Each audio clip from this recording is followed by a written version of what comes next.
1 2 3បាទអរគុណណាស់បងប្អូនសាព័ត៌មានរបស់យើងបានមកយកព័ត៌មានដល់ទីក្រុងកោះរ៉ុងផ្ទាល់ហើយថ្ងៃនេះក្រុងកោះរ៉ុងបានរៀបចំព្រឹត្តិការណ៍កីឡាដើម្បីទេសចរកីឡាដើម្បីកោះរ៉ុងហើយការរៀបចំព្រឹត្តិការណ៍នេះគឺបានការជួយគ្រប់គ្រងយ៉ាងពេញលេញពីអាដាមម៉ាស៊ីណេតអភិបាលនៃបានខេត្តបានការសហការជាមួយនឹងមន្ទីរទេសចរអប់រំពីមានដែលបានជួយការដំណើរការនៃកម្មវិធីកីឡានេះអញ្ចឹងកីឡានេះចំរយៈពេល3ថ្ងៃគឺថ្ងៃទី1ថ្ងៃទី29ដល់ពេលរសៀលយើងមានកម្មវិធីបើកព្រឹត្តិការណ៍កីឡាក្រមប្រតិបត្តិការទទួលអាដាមម៉ាស៊ីណេតអភិបាលនៃគណៈអភិបាលខេត្តបានចំមកបើកផ្ទាល់នៅក្នុងនោះដែរក៏ជាការបាត់ចប់ក្នុងវាមានព្រឹត្តិការណ៍រត់ឧបសគ្គ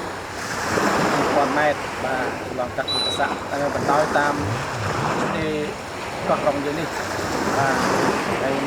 ពេលចប់ពីកម្មវិធីរត់ឧបសគ្គនេះហើយពេលល្ងាចមកទៅយើងមានការប្រគំតន្ត្រីនៅវត្តសុខនេះដែរហើយបន្ទាប់ពីនេះទៅថ្ងៃទី2គឺព្រឹកយើងមានជិះកង់ទេសចរនៅតាម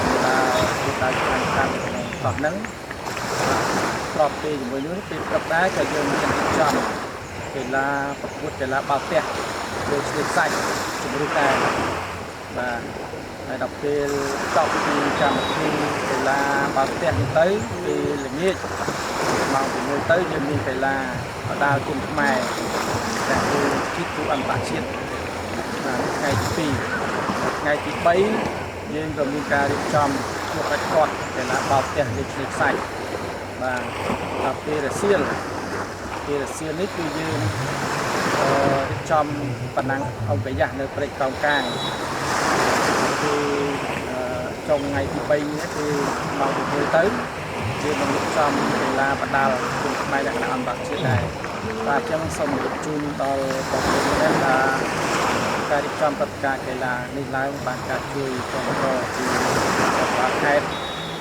ហើយក៏បានការគ្រប់គ្រងពីបងប្អូនចាស់ម្ចាស់ទីកម្មតាំងនេះក៏សហការជួយគ្រប់គ្រងដែរក្នុងនេះដែរខ្ញុំចាត់ថាក្រោយពីការរៀបចំទៅក្រុមកោះរ៉ុងនិងមានជាក់ជាជួយមករកសានបានច្រើនទៀតនៅបច្ចុប្បន្ននេះយើងមានភ្ញៀវមករកសានច្រើនហើយភ្ញៀវដែលច្រើនទេគឺច្រើនគឺជំនឿអឺរ៉ុបតែជា70%ហើយបាទសរុបមកសានមួយ10%អញ្ចឹងខ្ញុំជឿជាក់ថាពីក្រោយពីសកម្មការទៅយើងធ្វើរៀបចំកីឡានេះឡើងដើម្បីពួកទាក់ទាញយុវជនមកខេត្តទៀតខ្ញុំជឿជាក់ថាបងប្អូនយើងដើម្បីការគ្រប់គ្រងចាស់ទីតាជីកម្មសតក៏ជាបងប្អូនជីវិតនៅលើកោះរ៉ុងនិងទទួលបានភ្ញៀវបន្ថែមទៀតបានសុខភាព